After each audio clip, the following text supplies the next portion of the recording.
Bom, dando continuidade, pessoal, nós vamos falar hoje sobre pesquisa de campo, né? Sobre a pesquisa de campo.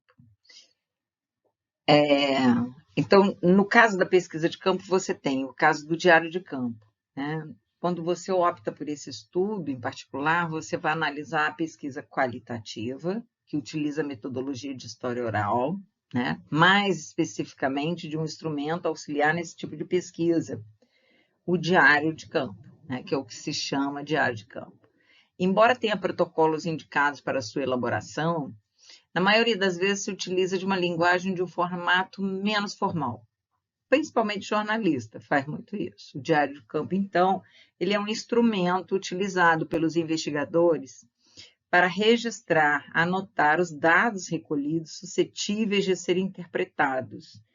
Nesse sentido, o diário de campo é uma ferramenta que permite sistematizar as experiências para posteriormente analisar os resultados.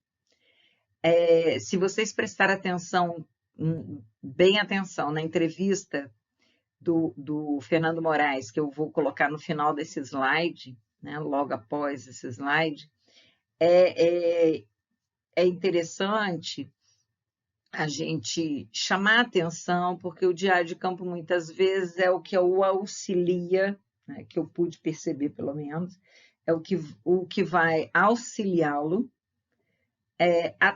até decidir se continua, se aquele é uma pessoa interessante para se biografar ou não, tá? Então, o Diário do Campo é uma ferramenta, né, que vai sistematizar as experiências para posteriormente analisar os resultados. E aí que o Fernando Moraes faz essa... segundo ele faz essa escolha. Aí eu vou deixar para vocês ouvirem o que ele fala, tá?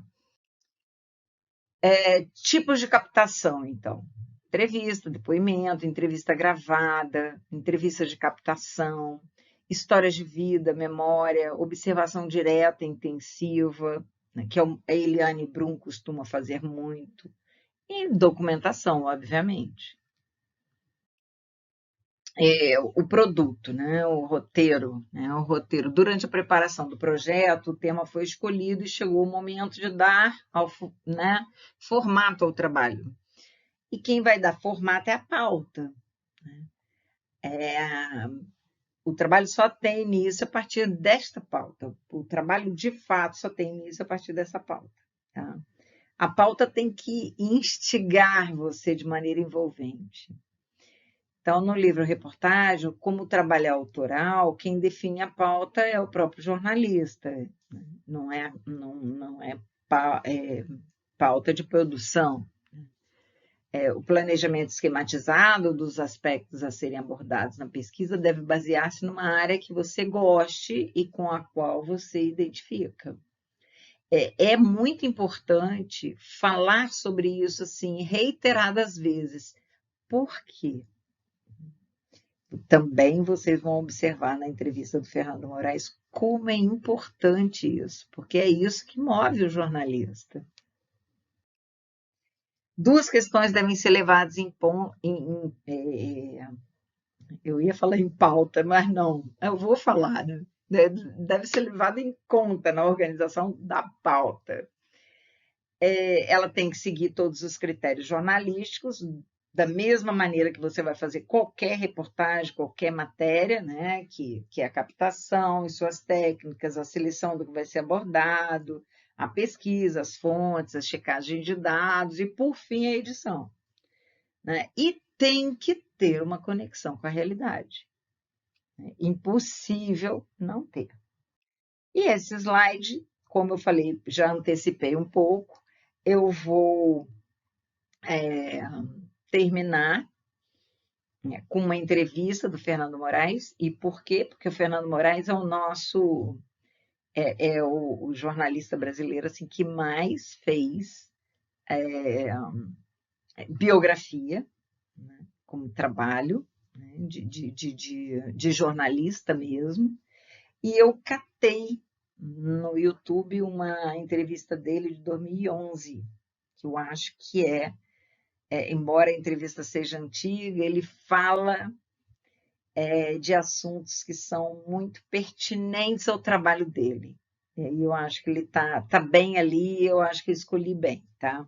Então, este é o primeiro livro que eu li do Fernando Moraes, não é esse, o Olga, mas o Olga eu li numa noite mesmo, eu virei à noite, porque o livro me ganhou, né? Já virou filme, enfim. O primeiro livro que eu li dele foi A Ilha, né, em que ele conta e fala sobre a Revolução Cubana.